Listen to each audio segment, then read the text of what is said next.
Cybersecurity. Um, it's a topic that I'm sure everybody has heard a lot about, and there's a lot of mind about it. It's been a topic of conversation with CRA, with some of the large organizations. And today, what we're trying to do is bring a guest speaker who is going to break it down for us a little bit, how it impacts smaller firms or mid-sized firms, and what are some of the things and considerations that they can keep in mind when they're looking at these cybersecurity concerns. Before we get into introducing our speaker, I think it's important just to give some statistics around what's happening around the world. So most people may know, but the things that are really comes out when I start looking into it is like 3 to 4 thousand daily cybersecurity complaints, and just in 2020 alone, 300% rise since the start of the pandemic. And accountants are no different; they are prone to those attacks as well. CPA Canada did put a study out that 43% of the attacks specifically target businesses and individual accounting professionals. There is still a large concern that the big chunk of the accounting firms don't have the data protected, and they're carrying highly sensitive data. And even in the private servers, it's not as secure as we feel it to be. Security is a key for the firm as it happens the reputational risk, file risk, and so many other things. So why don't we just talk to a cybersecurity expert, as somebody that I've known for over 2 decades now, probably a little bit less than that. And he's got a long career in cybersecurity. He's been an expert in building cybersecurity solutions. I've personally had the opportunity to work with him on a lot of different fronts, both professionally when I was a partner in the firm and also through Carnival and some other ventures. He's done it all. He's done from new tech to change management to sharing his wisdom and experience as a TEDx speaker. So I'd like to introduce you to CEO of Difenda, Manoj Arora. Thanks for having me here, Atin. How do we really outline some of the problems that accounting firms are currently facing? Like you may have heard about some of the attacks that's happening. CRA got attacked, and some of the larger firms are under constant pressure to maintain their standards, and they have to immediately change. So what are some of the things that are very common to happen in today's world when it comes to accounting firms? Right, and I think it's very important to note that everyone all the time is being exploited and breached. There are no exceptions. These tools are widespread. They don't differentiate between a small firm or a large firm. It's like a trap laid out. And there are so many traps laid out, and your employees are navigating through it. Somebody is going to trip on that trap. Your organization will get infected. At that point, somebody out there, more malicious actor, will look at your data and be like, what can I do with it? To think that you won't be breached, that's a myth, starting with that. And what happens is, data has value. So when you start collecting, from one firm, 100 files, from another firm, 1,000 files, and when you do that across 100, 200,000 users or 1,000 firms, that's compelling amount of data, and data has value. And the contents of these files are extremely important. Like from an accounting perspective, you are handling a lot of sensitive information for your end clients, and you have an obligation to protect that data. So things like, social security numbers or SIN numbers in Canada, their identities, I call these as trigger for a lifetime hack, because once your name, age, date of birth, your passport number, your SIN number gets compromised and your address, like it's not easy to go in and change. Like a password can be reset. Once that data is compromised, how do you prevent that data from spreading around? That's all posted on the deep web and dark web. Nobody really cares what it is. This is a business. They will hack, they will harvest that data, they'll put it over there, somebody will download it, somebody will go through a methodology in an organized approach of taking that data and breaching the end user. So that's a common format that we're seeing is happening out there. So everybody needs to be aware and need to at least follow some basic practices in securing the organization. Yeah. And just for the folks, we are going to put together a cheat sheet for a cybersecurity health check that will be rolling it out, and it'll be available for you guys. It's a one-pager that allows you to see what are some of the things that we're talking today that you can do with some references that would provide some organizations or some other capabilities that Defender or an external organization can provide you. So it allows you to start thinking into that direction if you haven't thought about it. And if you do have some of those measures in place, it'll be a good health check for you to look at it and say whether we're doing the right things or not. So it's just something that will come back later. I've always wondered how much is enough. Why do I have to go all out? That would be very expensive for a smaller firm. It's like, I don't have the resources. Should I run my practice? Should I go talk to my client? Should I take care of my employees, building a business, or take care of security? Like, how much is enough? So, it'll be good to kind of get some myths out of the way. Like, what is the biggest myth that people have? What is considered enough security? And that's a good question again, and it's very hard to answer, and it kind of takes me back to the first point that I highlighted when you said, how do you build your controls? It's very important to plan your architecture and design early on.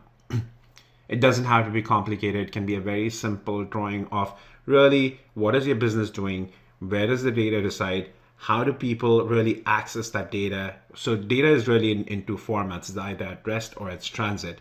And depending upon your architecture, you need to kind of understand how do I protect the data in those two states when the data is flowing from one system to another and when the data is at rest. So if you have basic level understanding of your system, of how your organization operates, I think that's a great starting point. And companies generally don't invest time and effort in building that out. And I feel when that's missing, no matter how many controls you try to throw on top of that, you're setting yourself up for failure because you don't have an idea of where that exposure and opening might be that allow your data to be exploited. Expanding on that, I always thought that if I just keep the data to myself and not let it out somewhere, then you're making a choice between finding efficient ways to do it versus doing it in-house or in a closed doors where, I know for sure I've got a server sitting right next to me and it's not going anywhere, but I would have to manually make sure I have to hire people to do it and somebody has to collect all the data from different places. So there's always this myth around that I'm better secure in a local server rather than on the cloud. So I personally want to know which one is the right answer because I'm still curious. I don't want to say something different and then realize like maybe it is better to actually have it in my office and nowhere else.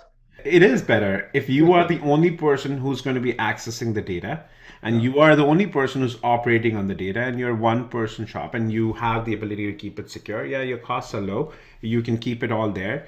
And if the server gets damaged or breaks down, it's your exposure.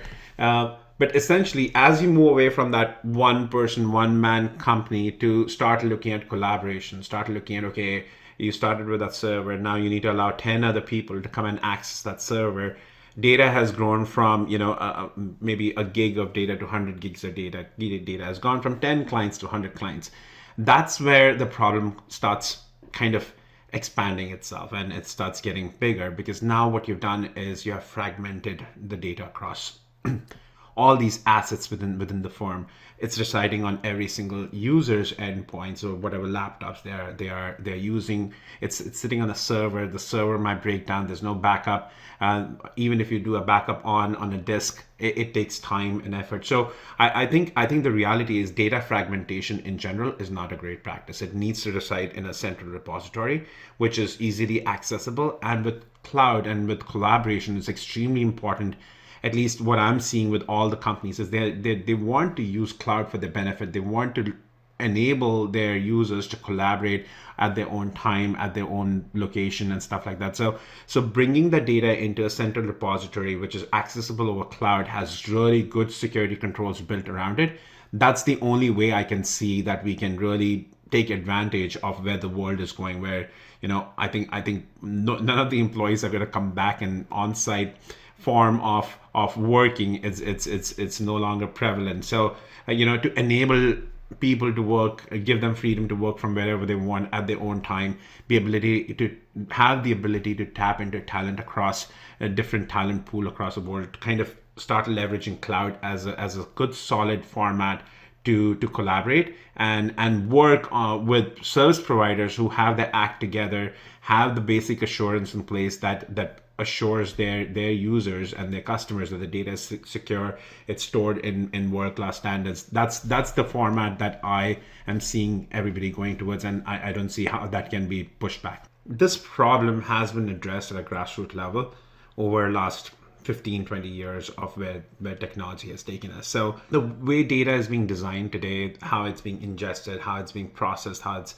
kind of replicated across multiple servers, the redundancy options that service providers have within their infrastructure are just enormous. So if Google can operate with an assurance that 100% data is always available, Microsoft can, and AWS can, companies who are using these basic platforms have basic controls in place and are able to definitely use these tools to make sure the data is backed up, it's always available, they have some best practices in place. And that's why I kind of insisted on looking at service providers who have the act together, have some certifications in place.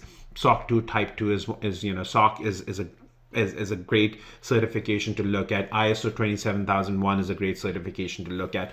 And depending upon, what's the overall materiality of data, that, every service provider has, a commensurate amount of security to kind of ensure the data of the security. It's not impossible that the data goes away and the backups fail, but the probability of that happening are slim to none. I would say is less likely that the data is not available versus you getting hit by a car, because it's just the options are huge. There are very reliable controls in place. Companies know ahead of time if the databases have failed, backups have failed. They have the process and controls in place where they're testing it on an ongoing basis. I don't think for a smaller firm it's sustainable to do it with their own resources in-house. I'm almost sure that no matter which firm you use, if you ask them, you do have a backup, but how many times have you worked or tested restoring your data from a backup tape or a backup drive? The answer is going to be no in 90% of the time, and 90% of the cases.